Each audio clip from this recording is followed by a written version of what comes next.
So, summer pudding. It does what it says on the tin. I put some sugar into my hot pan.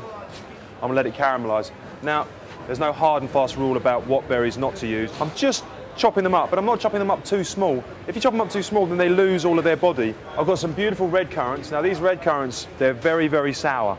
These are the real trick to a good summer pudding. If it's too sweet, you just end up having this sort of, you know, very kind of sickly sweet pudding. I want to add as many red currants as I can to get into it. So I've got some vanilla here that I want to add some depth to the flavour of this dish.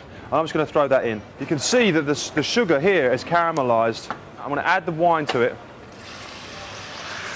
Oh, woo! That smells absolutely fantastic. I want to start adding my berries. Look at this. Take your fork and just run your fork down. Strawberries in, cherries in, blackberries in. Let's get a few raspberries in. Now, some of the fruit, I'm very happy for it to be very, very soft.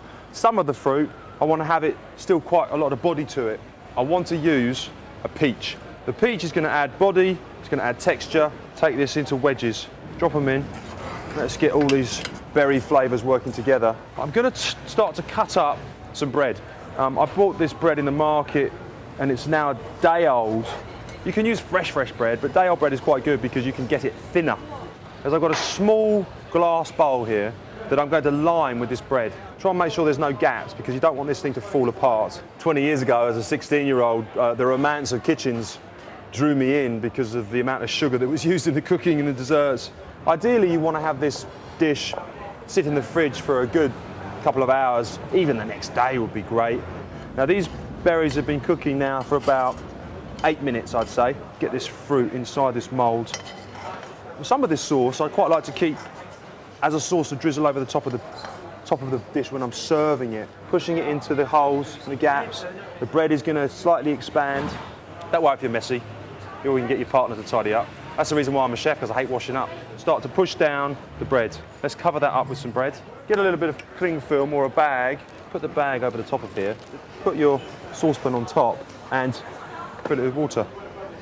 And that'll force that juice into the bread and the whole thing will go red. I'm going to leave that for a few minutes because I know turning out a summer pudding straight away is disastrous.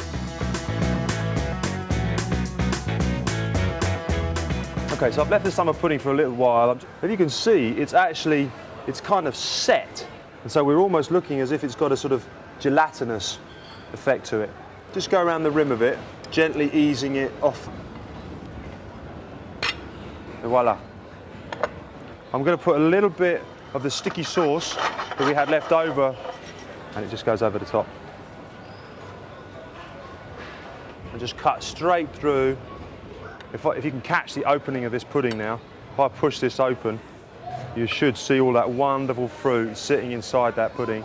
I reckon summer pudding deserves a damn good double cream. Let's get a good dollop on top, and there is a summer pudding for the summer.